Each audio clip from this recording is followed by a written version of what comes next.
Welcome, everyone. Really pleased to say that we have a lot of people who are joining us today. So I'm going to just wait for everyone to come into the room before we start in earnest. My name's Deanna. I work with the Balfour Project, and I'm joined here with Arabella Dorman, who's going to be giving our talk today. So I will introduce her in a minute, like I said, when everyone's kind of coming into the room. I will just let you know that the Balfour Project is our strapline is peace, justice, and equal rights in Israel and Palestine.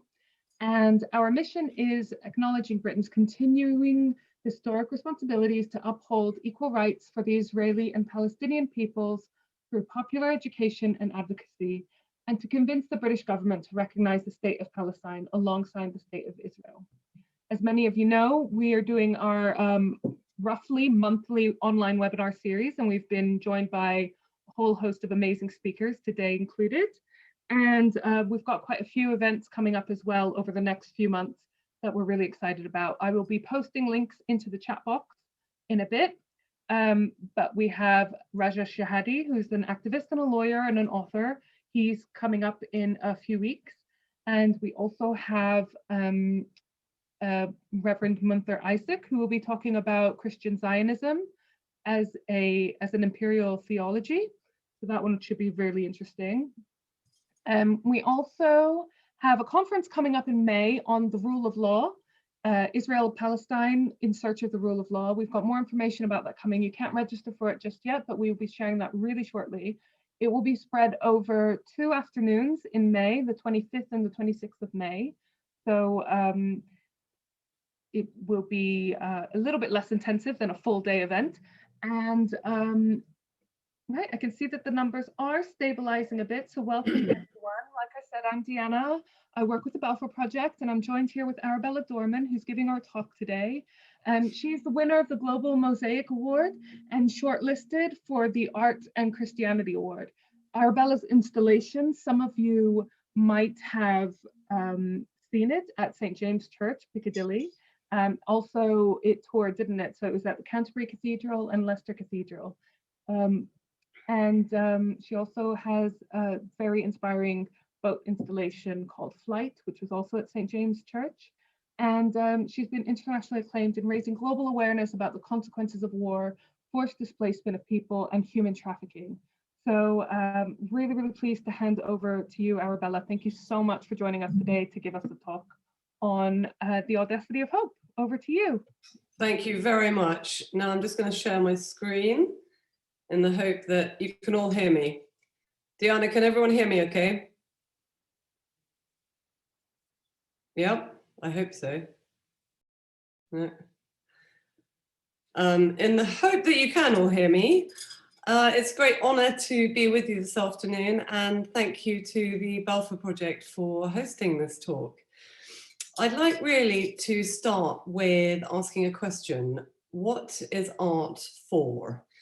Why do we do it? Why do we make it?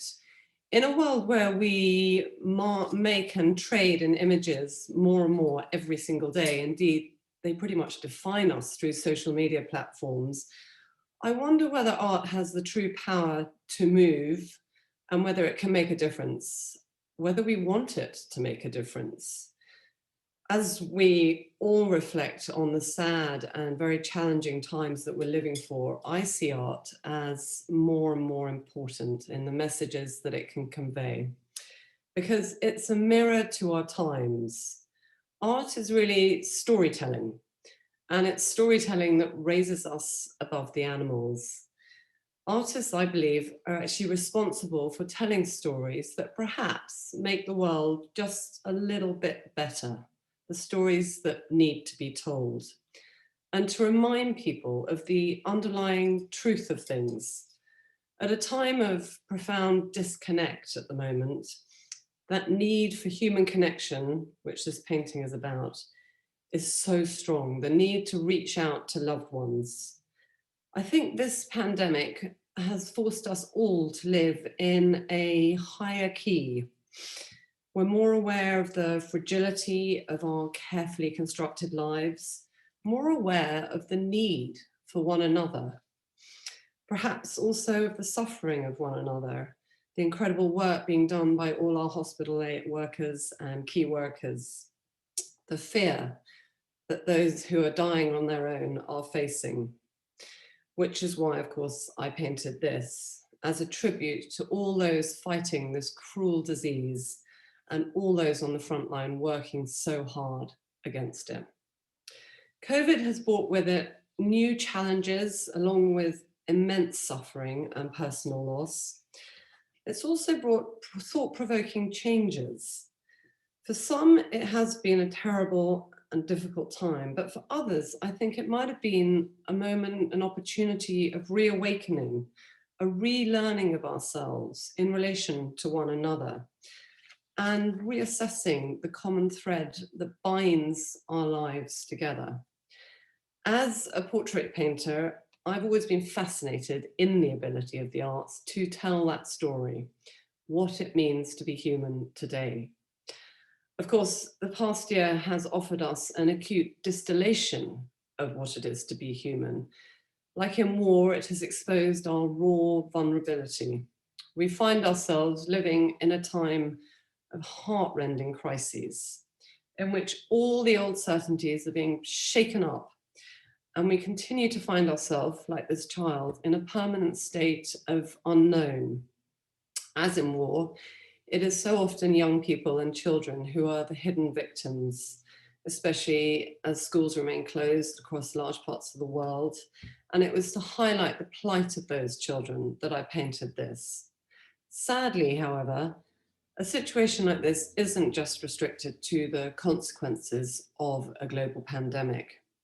Looked at another way, this painting could point to the fact that COVID has actually brought some of the deprivations of war and refugee status, the fear, disease, curfews, restrictions, economic crises, a little closer to home, giving us all a hint of what it might be to live in the shadow of war. Because these deprivations are part of everyday life for those living across the Middle East today. For the Syrians who've endured 11, 12 long years of unspeakable violence, for the Iraqis and Afghans who've suffered decades of turmoil, and of course, for the Palestinians and Israelis who continue to live in a world fraught with physical and political instability. I had the immense privilege of spending a few weeks working with the St. John's Eye Hospital group in across all their area of operations in 2017. And I was humbled day after day by extraordinary scenes such as this, and the dedication and care and commitment that I saw in all their staff, from the surgeons to the nurses, ceaselessly working in their fight to help people and to uphold human rights in very, very challenging conditions from Hebron to Gaza. I saw this on the surface heart-rending scene when I was in Gaza, and this young girl was brought in for crucial eye surgery, without which she would have been blind in probably a few years, denying her any hope of education, of marriage, really of a future. And yet she walked out of that hospital a few hours later with complete vision. The far-reaching effect of St. John's work cannot be overestimated. And I'm sure the same can be said for the Balfour Project. I look forward to seeing it firsthand. The deprivations of Gaza, of course, are far too complex and terrible and monumental to go into right now. But I found myself thinking back to my time there again and again when I traveled across Syria a couple of years ago. This was Aleppo in 2018. And on my last night in the country, I couldn't sleep for the boom, boom of a sustained bombing campaign in Damascus's southern suburbs. I lay in the dark imagining those lying there trapped under rubble, under collapsed buildings, mothers, fathers, sisters, brothers, babies, bereft, inconsolable, pinned down by bombs that were raining from the sky. bombs that have destroyed some of the oldest cities in the world. This was the great Umayyad Mosque in Aleppo. The Seljuk minaret that you can see there was built in 1090. And this is it today. Something that took years to build, brought down in a matter of moments. Something that had stood the test of time, suddenly eradicated. This unique minaret cannot be rebuilt. I felt the same actually when I, like so many of us, watched Notre Dame burn a few years ago. When I stood amidst these ruins, I found that my very belief in anything permanent was shaken to the core. The past here is lost to the present, and in Syria, that present is profoundly marked by absence. Within this, though, what strikes me is that born out of that negativity, out of that absence, can be a positive. And that positive is something like this: a group of young acrobats who turned the war-torn streets of Aleppo into their playground, scaling the ruins in pursuit to forget their pain, as they told me. Now, we can look at the state of things across the world today, from COVID to climate change, as very dark. Fed by the modern media with an inexhaustible supply of doom and gloom, it's sometimes very hard not to see it that way. But it doesn't mean we can't look to the good, like these young acrobats, or the incredible staff of St. John's who tirelessly continue to provide hope and care in an otherwise very bleak landscape. Their work, to me, is an expression of the best of the human condition, of the desire to heal, to reach out to one another, to give a child the gift of sight, and to change a life forever. I found it very moving to witness their work and scenes such as these, because it resonated so much with me as a war artist, since what I try to do is seek out the human spirit that rises up out of the ruins of despair, the spirit that gives people the courage to see with hope and to live again with purpose. Hope. I think hope is often most readily encountered in some of the most desperate and afflicted parts of the world. My interest is in the possibility of renewal, in the light that burns brightest in the darkest corners. I think St. John's is one of those lights, as are the individual stories of courage and faith within the collective violence of war, in scenes such as these.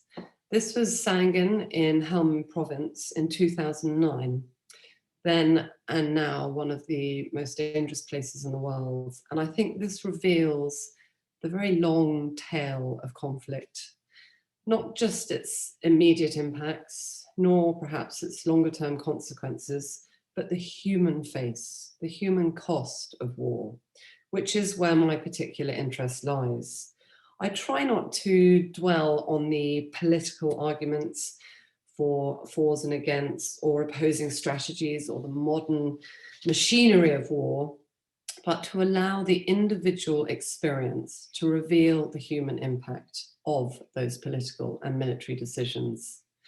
Of course, we all know that the drivers of today's conflicts, the governments, the politicians, the leaders, the ones who sit in their palaces, are not the ones who suffer.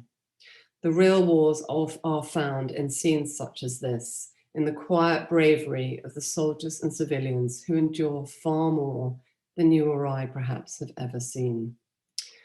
When I was in Homs in Syria, I spent an evening with the local women. They were desperate to tell their story. They had all lost their homes, their livelihoods, their loved ones, their children, and they wanted to be seen. They couldn't understand why the world had forgotten them. One lady said to me, "I lost my car." "Okay." "Then I lose my house." "Okay." "Then I lose my neighborhood." "Okay." "But it was when I lost my 2 children. This is when I thought I cannot go on." But I do. Another lady said, "We make from destruction construction, from death life. This is the will of the Syrian people. We love life. We love peace. We want to go from the worst to better. If you are not looking for the better, then you are dead. The voices that I heard in Syria were not entirely broken. They were those of defiance, of anger, of longing. Longing to heal what has been shattered, mend what is broken, and gather what is scattered through a language of peace. It is profoundly humbling to listen to a people who have endured such horror and hate speak of the simple need for peace. And of course, the urgent desire to repatriate their young, their talented, their skilled, the students, a whole generation. But the truth is, they cannot go home. They have no home to return to and no security to protect them. The Syrians whom I talked to in Lebanon were terrified that should they return to Syria, they would simply disappear or the men would be conscripted back to the front line. So these people, these refugees, each with their dreams and their individual lives, what becomes of them when they cannot go home and yet they cannot go forward? What becomes of the children, girls like this one, who remains prey to trafficking and systemized sexual violence? Today, trafficking of women and children is the fastest growing enterprise in the world. When it comes to a battle between morality and money, sadly, it is the latter that so often prevails. I met one young Syrian woman, Ravda, who had been systematically raped since she was a child, and who wrote, "I am sister, daughter, friend. Most importantly, I am a human being. I am here to say no to rape, to marriage, to keep my childhood, my dreams. This is Dana, who sleeps with her beautiful eyes open. Dana, raped at the age of 6, again and again." Faced with this increasingly urgent situation, it is hard to know how to respond, how to act, how to find one's place morally and ethically in today's world.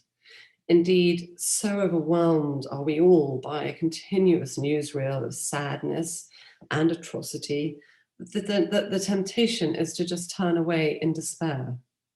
In doing so, though, I really believe that we deceive ourselves into thinking we can do nothing. And compassion fatigue, as Pope Francis calls it, or the globalization of indifference, settles over us, obliterating the sharp edges and the urgent need for change. Instead, I believe we could and should see the state of the world today, whether it's that of forced displacement and a refugee crisis or a global pandemic, as a call to reimagine who we are in relation to one another, both individually and collectively. And in doing so, to re-find that common thread that binds the fabric of life together. Life, after all, is what each one of us has in common.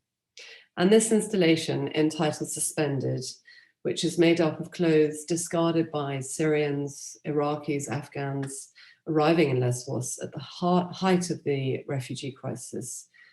This Suspended is a celebration of that life and a response to the terrible situation that I saw in Lesbos. I traveled there in 2015, having spent the previous decade focusing on the human cost of war in Iraq and Afghanistan, the very countries from which people were fleeing. I felt a personal connection and a national culpability to go out and document the situation, to listen to people who, when they arrived in Lesbos, told me in their own words, "I come here for new life. I come here for hope, peace, and education." Now, I didn't go thinking I could change anything or to find solutions. I'm not a politician. But I did go in the hope that I might be able to create something that would lay down some sort of moral matrix for having that urge to change things, for making that urge intelligible. Sadly, there is no clear strategy of change when faced by this. The sheer number of people arriving then, a little like the sheer number of deaths to coronavirus, is overwhelming. The scale of human drama and tragedy, completely unimaginable, really. Within the chaos, however, in Lesbos, one of the things that struck me were these discarded clothes strewn everywhere over the fences and camps and beaches. And I picked up a few of the items and was immediately struck by the very visceral and powerful presence of those who had worn them. Where had they come from? Where were they hoping to go to? Where had their dreams carried them? Suspended, therefore, is not just a mass of clothes tumbling from a cathedral roof. It is a collection of hidden stories, of intimate portraits, undoubtedly full of pain and loss, but also full of stories. Stories like the unseen wearers of those clothes that can only be imagined. There was an intimacy in handling these clothes, as you can see here. I hung them all on wires and sculpted them. There was a visceral sense of the wearer that haunts me still. And I found what was most affecting were really the small details, poignant expressions of human vulnerability, lovingly yarned, darned tights, or an amulet sewn into a child's little body grow before a dangerous sea crossing. These details, like these clothes, seek to ask us to consider, did this child ever have his first Christmas? Or was it buried like this below the rubble? A Christmas celebration that was never enjoyed, presents never opened, card games never finished. Each of those found items holds an inner life, a story, as illustrated by this personalized t-shirt, which speaks of happier times for these two girls. These are people just like us, not a faceless category. Mothers, daughters, children, each, like the wearer of this shoe, unique, precious, carrying its own secrets. As the poet Yevtushchenko describes, no people are uninteresting. Their fate is like the chronicle of planets. Nothing in them is not particular, and planet is dissimilar from planet. And if a man lived in obscurity, making his friends in that obscurity, obscurity is not uninteresting. To each his world is private, and in that world, one excellent minute. And in that one world, one tragic minute. These are private. In any man who dies, there dies with him his first snow and kiss and fight. It goes with him. When we are confronted by this, we are confronted by the mirror of our times. But for the accident of birth, these children could be those privileged ones that come into my studio so excited to be painted as part of a family portrait, or boys like my own son, full of ideas and mischief and wonder. Girls like my daughter here, who are allowed to grow up slowly with security, imagination, laughter, and smiles, so alike but so unlike the children I have seen in my journeys through Syria and Iraq and the Middle East. Orphans like this of war. All these children have been robbed of their parents in Homs, robbed of their childhood, their safety to dream, a whole generation lost to displacement. I am motherless, fatherless, homeless, broken beyond repair. I was protected, respected, unaffected by death's unrelenting stare. But do you care? Do you dare look into my eyes and fall deep into the chasm of my sorrow, or hold my hand as I face another tomorrow? Will you share my pain? Will you borrow it, just for a while, and let me rediscover my smile? Now I am mother to my orphan brother. No more pink ribbons for my hair, or the company of even my teddy bear. Sometimes I see glimpses of her, the beautiful girl who looks just like me, except she can't be me. She was whole, and I am the leftovers of war. She was really happy. Happiness is a dialect I can't speak anymore. Have you recognized me? I am the ashes scattered between 3 syllables, refugee, left in the grasp of a bittersweet memory of childhood. As I stepped gingerly through the rubble of this bombed out schoolroom in Aleppo, I imagined children like that, returning to search for the glimpses of their childhood, their looted hopes in the ruins of their schoolroom. Outside, though, I could hear the odd child playing in the street and the occasional laughter and kicking of a football. And it reminded me that life goes on. And within all of this, there are glimmers of hope. Because I really believe that if we do look for good, we will always find it. Somewhere it is out there, which is what I saw again and again in Palestine with St. John's. Their work epitomizes the motto, it is easier to build strong children than to mend broken men.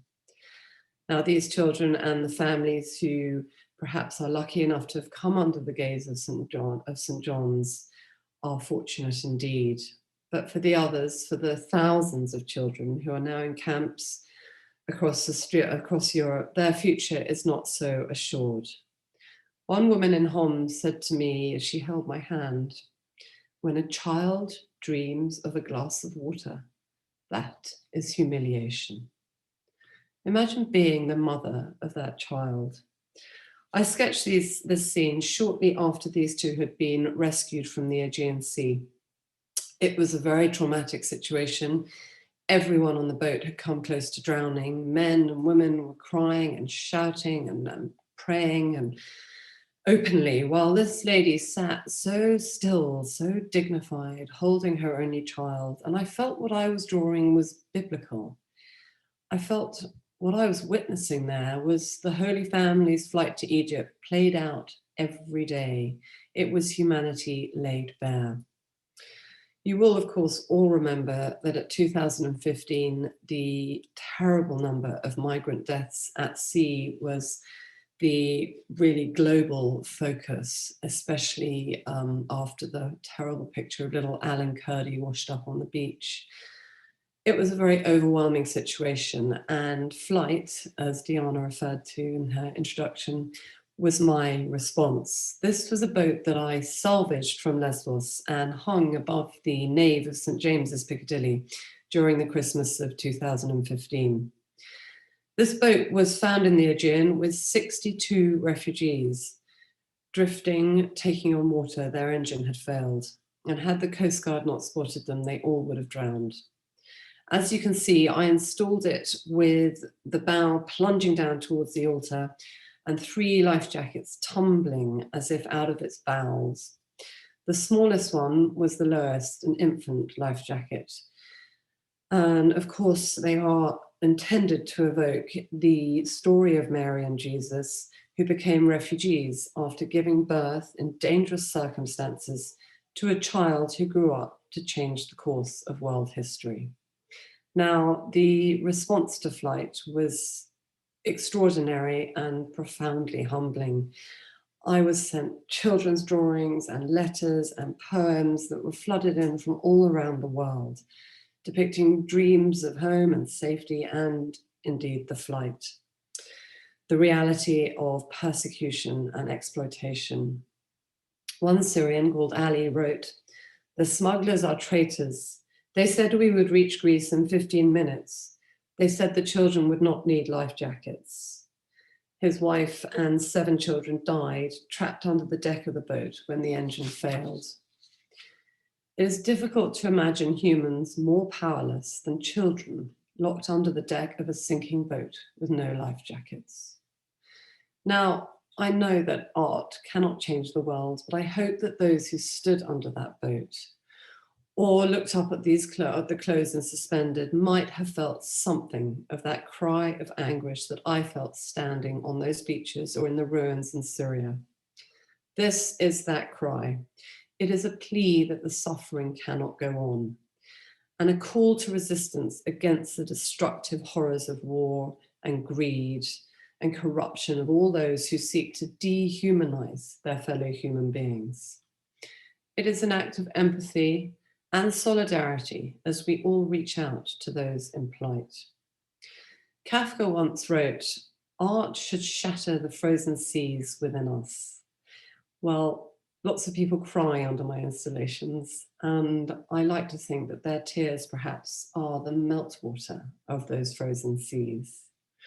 In such a way, I see art as an opening, as a conversation, like the words left by these Syrians who'd lived for months on end under siege in Aleppo, but who held strength in their heart and would not give in to despair, when in a time of bombs, these words speak more eloquently than shells, the desire for peace more loudly than the destruction of war. In a similar way, rather than trade on the aesthetics of despair, I try to focus on the courage, on this kind of resilience, on the light that can banish the darkness, because my work is about light. I lit suspended, as you can see here, from the center to represent the light of hope by which a refugee travels, and to ask us to seek the light within ourselves that will validate that hope, the light that will not allow us to turn our backs in prejudice and fear on the plight of thousands. As it dimmed, and I put it on a continuous circuit from brightest to dark, it served to remind us of the darkness in which we leave our fellow human beings should we ignore their plight. So this installation is my plea that instead of building walls, we build bridges. And in doing so, we recognize the human connection that this seeks to elicit. I try to open up a space in all of us in which we can make ourselves vulnerable enough to see afresh. Vulnerable. The word vulnerable comes from vulnerare, which literally means to wound. The vulnerability is being open to being wounded. And to quote Rumi, one of my favorite go-tos, the 13th century mystic, the wound is the place where the light enters you. I see that light as hope and God's love. It is his gift to the world. Hope is not a prize nor a gift, but something we earn through resisting the ease of despair. Emily Dickinson called it a thing with feathers that perches in the soul and sings a tune without words and never stops at all. Of the many we helped off the boats in Lesbos, I pulled this small child out of the water. He was 5 or 6, about the same age as my son at the time.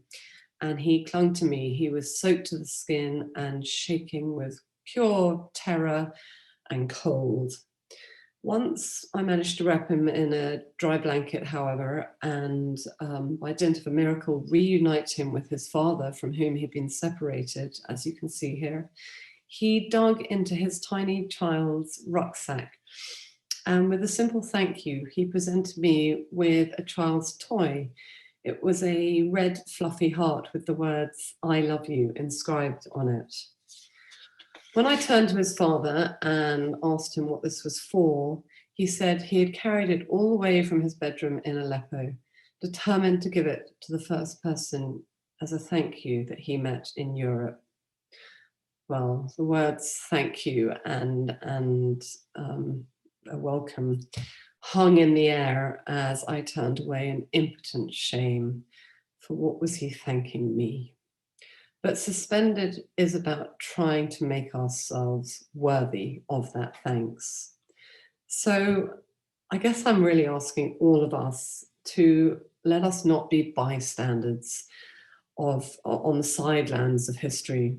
I ask that we engage with these issues with empathy and a shared sense of humanity, that we fulfill the words that are inscribed at the base of the Statue of Liberty and graffitied all over the refugee camps. Give me your tired, your huddled masses, your poor, your huddled masses, yearning to breathe free. The wretched refuse of your teeming shore. Send these, the homeless, tempest-tossed, to me. I lift my lamp besides the golden door. No one becomes a refugee by choice. To leave everything you've ever worked for, all that you know and love, to make a journey into the unknown. This is something that you only do if you are desperate. Without a home, everything is fragmentation. And when we contemplate this, it changes our understanding of what it is to have and to lose our place in the world.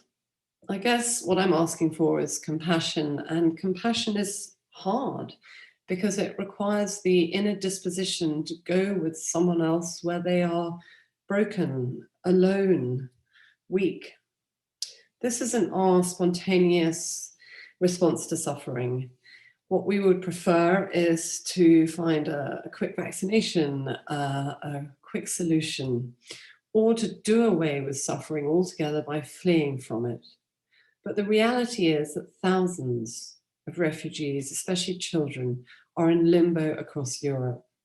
This is made far worse by current COVID fears and restrictions. And so many of these are children, sleeping rough on the streets, having escaped the overcrowded and dire conditions in the camps. Imagining my own two children lost somewhere in Europe, I called this painting The Dreamers, where the safety of our home is but an imagined dream. Once you've heard a child cry out to heaven for help and go unanswered, nothing is ever the same again. So I said at the beginning, children are the first victims of war. And as a parent, I can only imagine the pain of watching my child grow up with more knowledge of bombs and violence than books and games, of hunger and fear rather than warmth and love. This child was brought into this medical outpost in Sangin in Helmand province that you saw a painting from before, and she couldn't walk. As I sketched her crumpled body though, I didn't ask what had happened to her, but I sought instead to try and depict the gentle grace within her father's fierce embrace. Now, these are not perhaps the scenes that we identify with Afghanistan or with Syria, but they are the quieter, hidden realities found in the silence that falls when the clatter of guns die away. And it is in the stillness of these moments that we see the human face of war as a real mirror of our times and the immeasurable cost it exacts. My main remembrance painting commemorates the 456 British forces personnel killed in Afghanistan. As anyone who has worked with the British forces will attest, it is an extraordinary privilege to work with these men and women whose dedication and professionalism, honor and courage can be no better summed up in my mind than in the words of a soldier's pre-deployment letter to his parents. These are the words from Sean Reeve, who wrote to his parents, "Please trust me, no matter what the circumstances of my death, no matter how fast, how slow, I am strong. My only suffering will be the realization that I will not see my family again. I will not suffer for fear or pain. Such feelings will not touch me." Sean was killed on his last day of his tour. You can imagine for his parents, the grief is never ending. But for civilians too, the pity of war, the suffering and trauma etched deep inside their soul and onto their faces is never ending. This is an Afghan father of an Afghan son, weaned on a diet of violence and poverty in a country where one wonders if the cycle of violence will ever end. Perhaps now there is some hope with Biden at the helm And in light of recent peace talks between the Taliban and the Afghanistan government, who knows? Perhaps it might allow this beautiful country and these beautiful people to heal, to allow this boy a chance to re-find his childhood, where he can fly his kite high and free above his war-torn city, where he can dream of music, of dancing, of laughter. Like these schoolgirls who I met under the cliffs of Bamiyan in central Afghanistan, who said to me, "Tell them when you go home that we are not just a land of men and guns and beards. We are a land of people who love to dance and girls who dream of wearing red lipstick." I was reminded of this scene when I was in Syria, where amidst the ruins of Aleppo, I came across boys dancing, boys who told me, "You can choose to hold on to your sadness and loss, or you can dance." Rumi, again, wrote, "Dance when you're broken open. Dance if you've torn the bandage off. Dance in the middle of the fighting. Dance in your blood. Dance when you're perfectly free."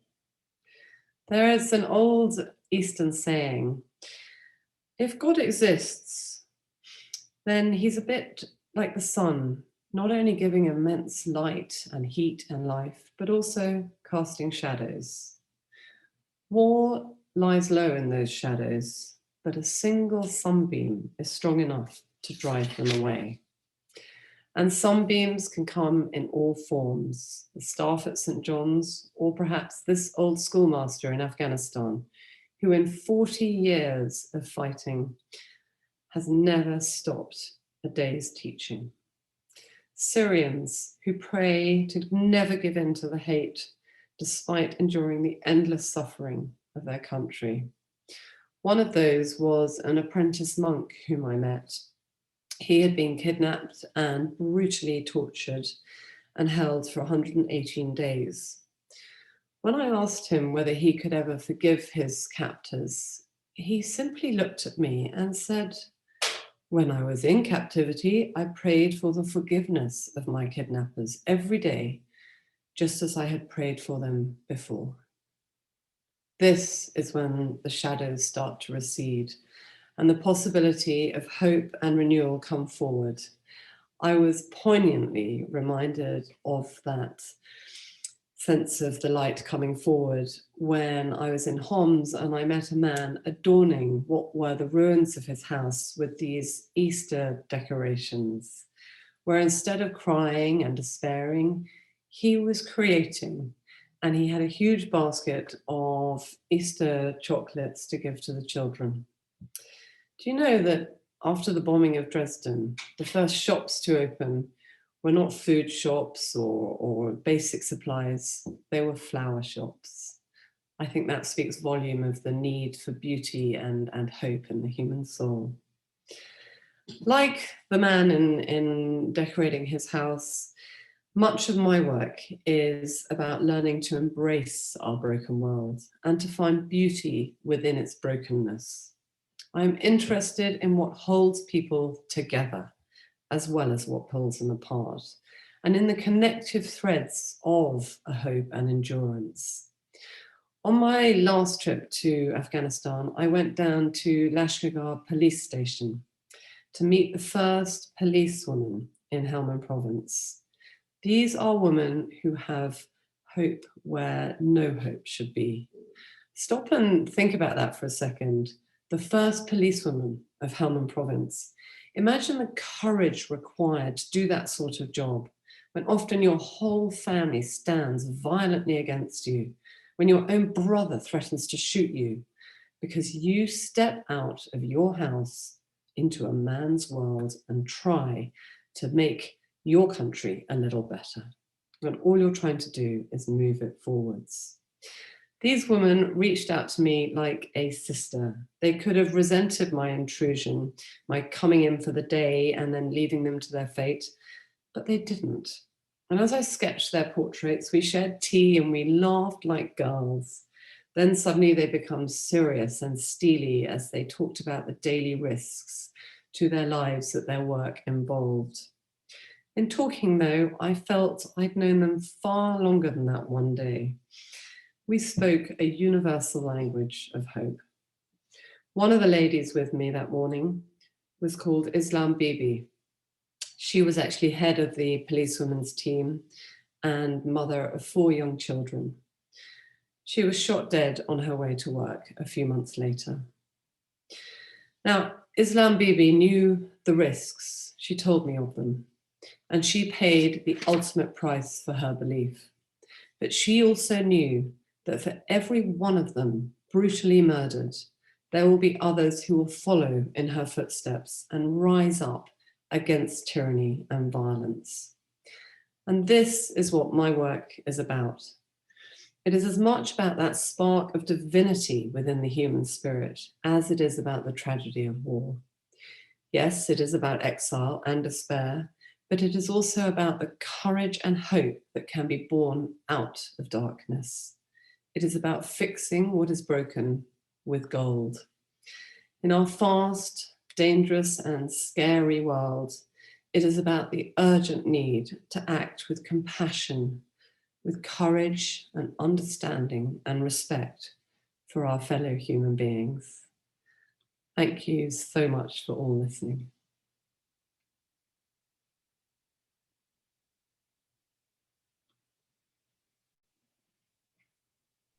That was absolutely amazing, Arabella. I've heard you give that talk a couple of times in different formats, and it gets me every time, regardless.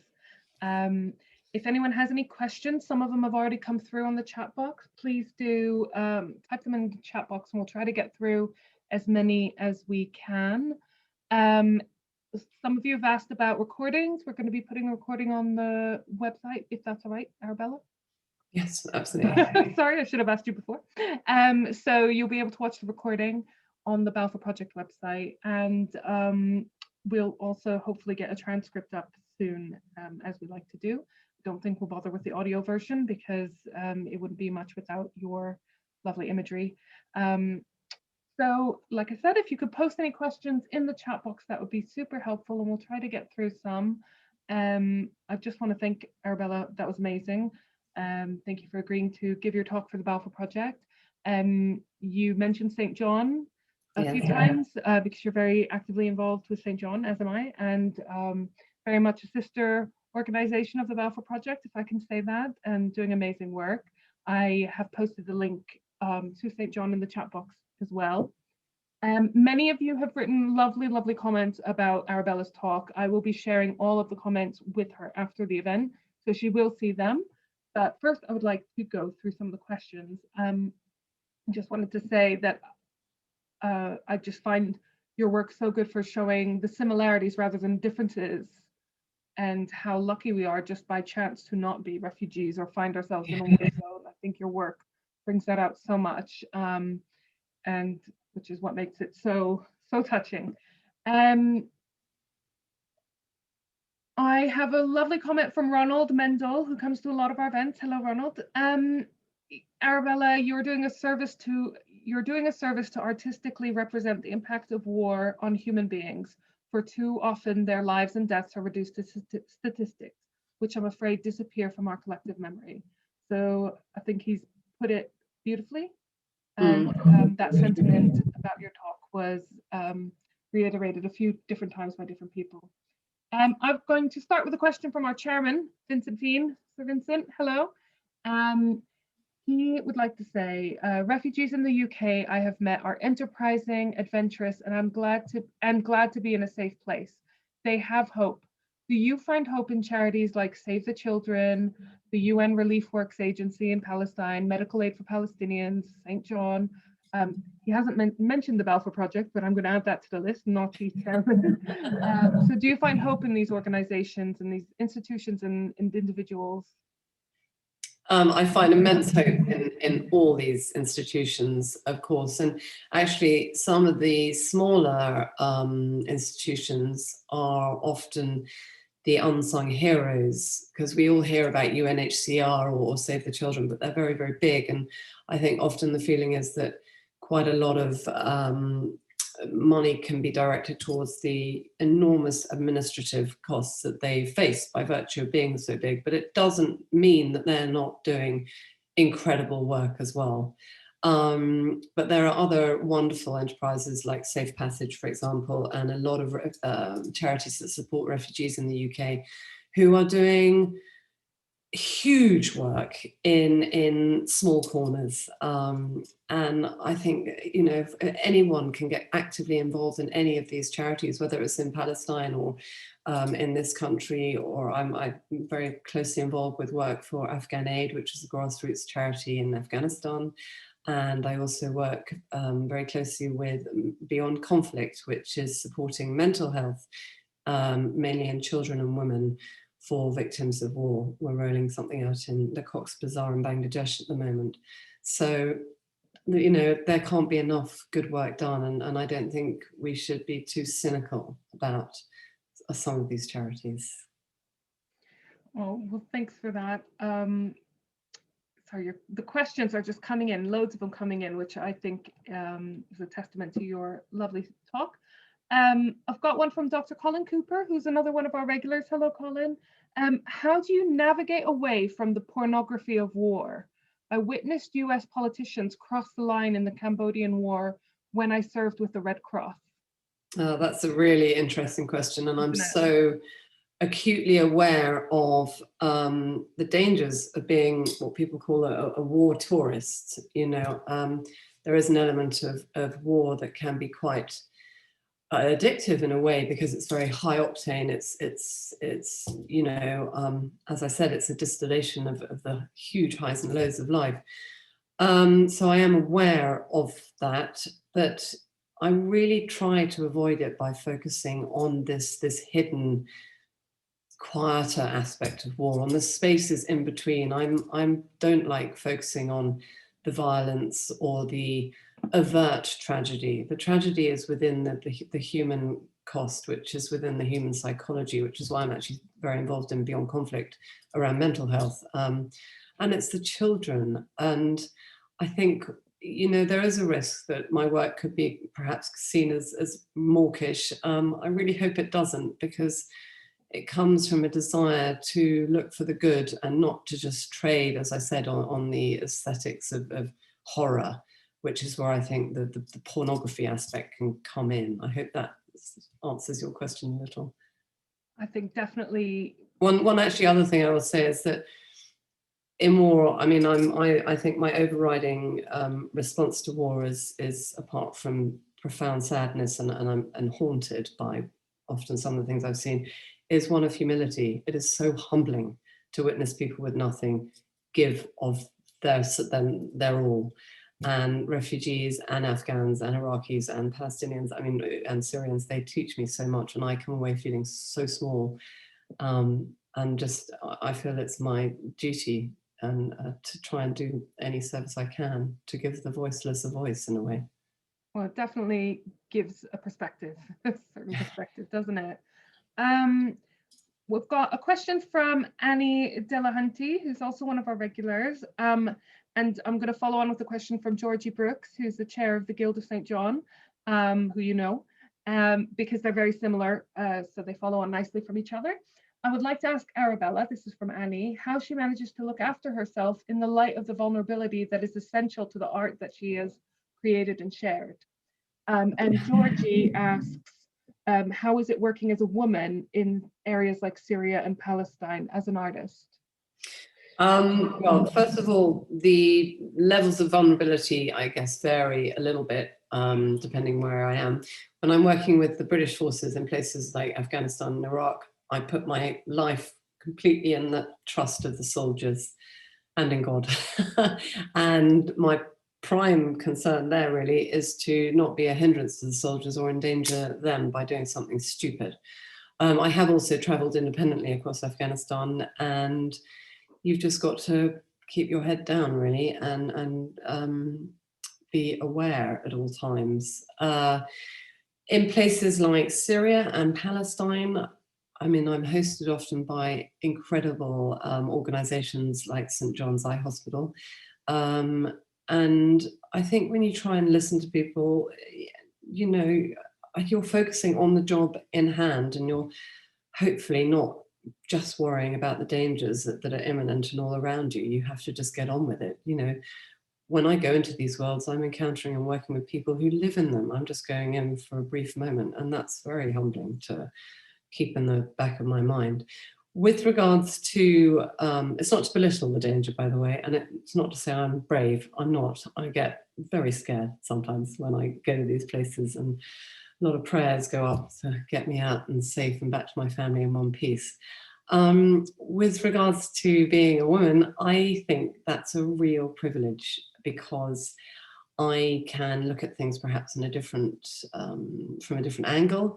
I'm not as interested in the machinery of war and the you know, the tanks or the helicopters, or perhaps having to keep my image up in front of the guys, which I'm sure would be quite a pressure if I was a man.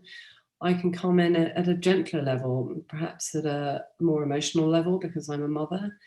And of course, in large parts of the areas that I'm working in the Middle East, it means that talking to women is not off limits for me, and being invited into the women's quarters. And that in Afghanistan, I mean, I spent hours having tea with Afghan women, while my husband would wait outside and he wasn't allowed in. So I see it as a real privilege. And sometimes people refer, especially war journalists, that we're a third sex. We're neither female in the traditional sense of the word nor male, and so it gives us really privileged access.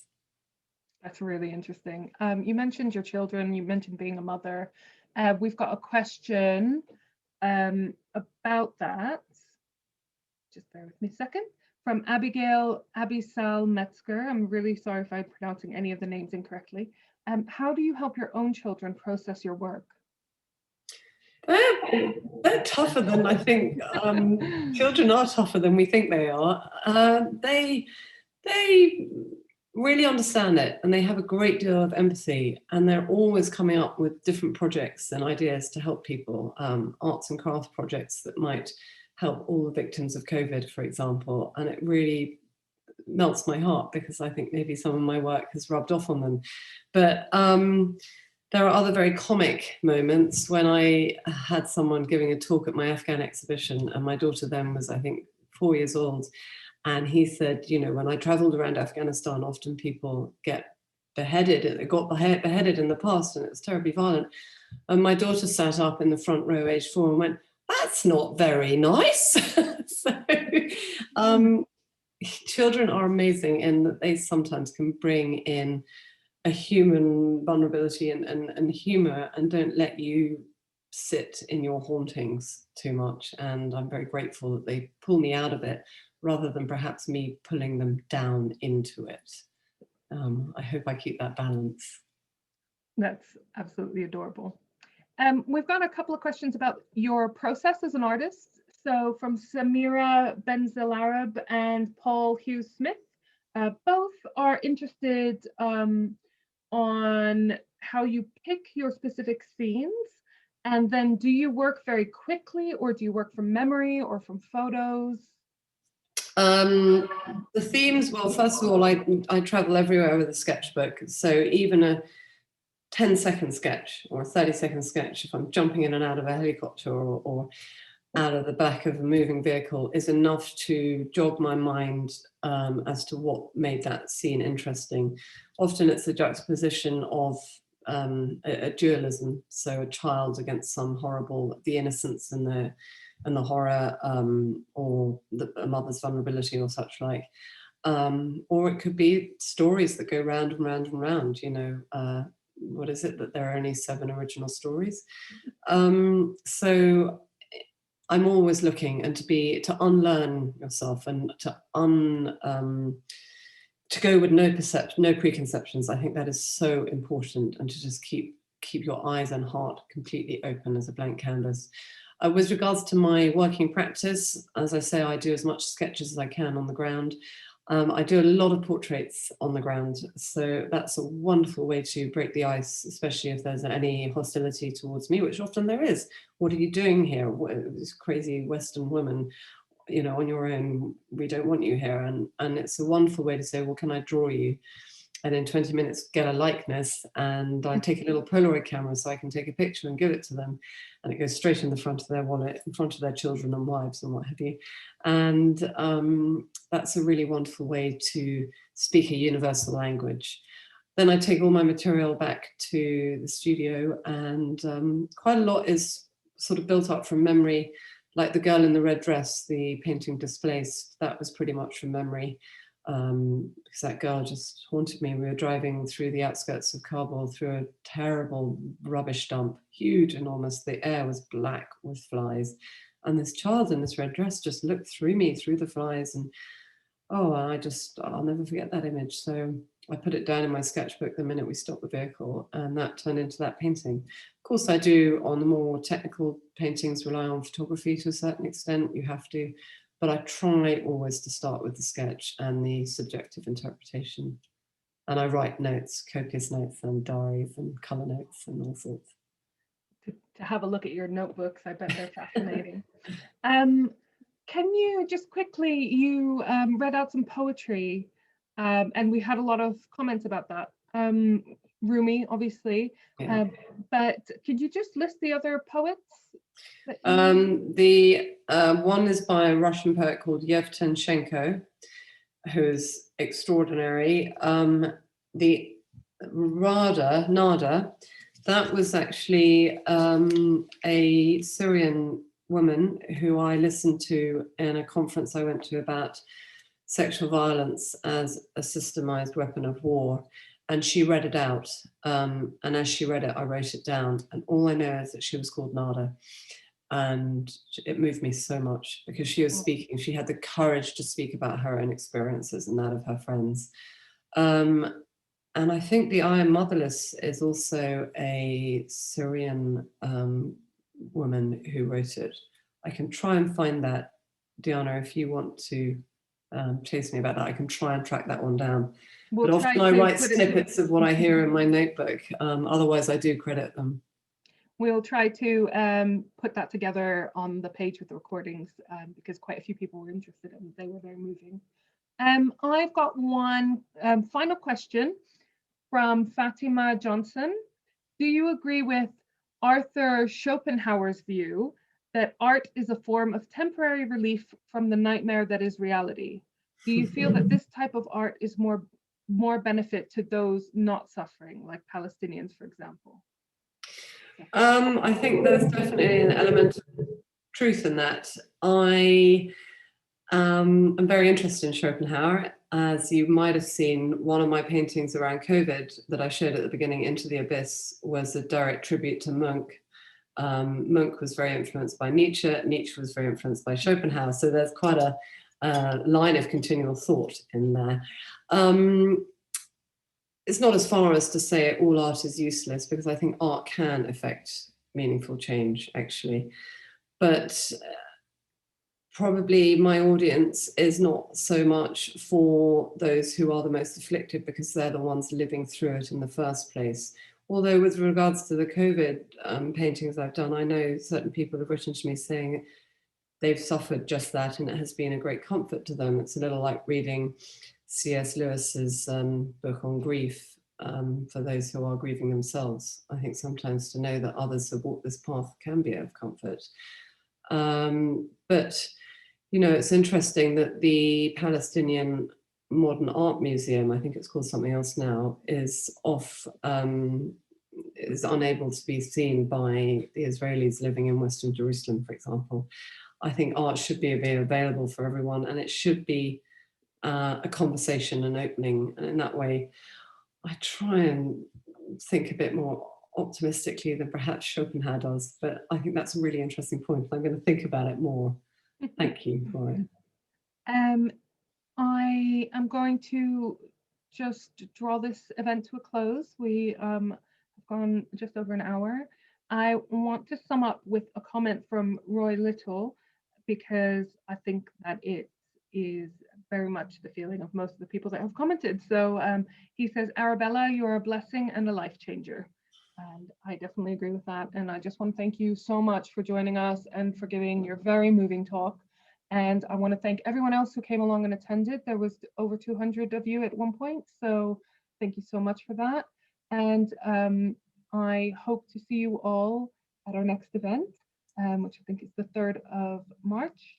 So do come along to that. We always tell you that we do these events for free because we want them to be accessible to as many people as possible. So please do share the recording with your friends or anyone you think might be interested. And please do check out our website, www.balfourproject.org. You'll be able to see all the upcoming events there, and you'll be able to find the donate page. Like I said, we offer all of these events for free, but if you can give us a donation to support our work, we'd really appreciate it. Better yet, if you can sign up for regular giving, that really helps us with our planning, it reduces admin, and it makes all the difference. So please do consider that if it's an option for you. So once again, I just want to thank you so much on behalf of all of the Balfour Project and everyone who's here. Arabella, you were amazing as always. Thank you so much. And we'll see you all soon. Bye. Thank you all very much. Bye-bye.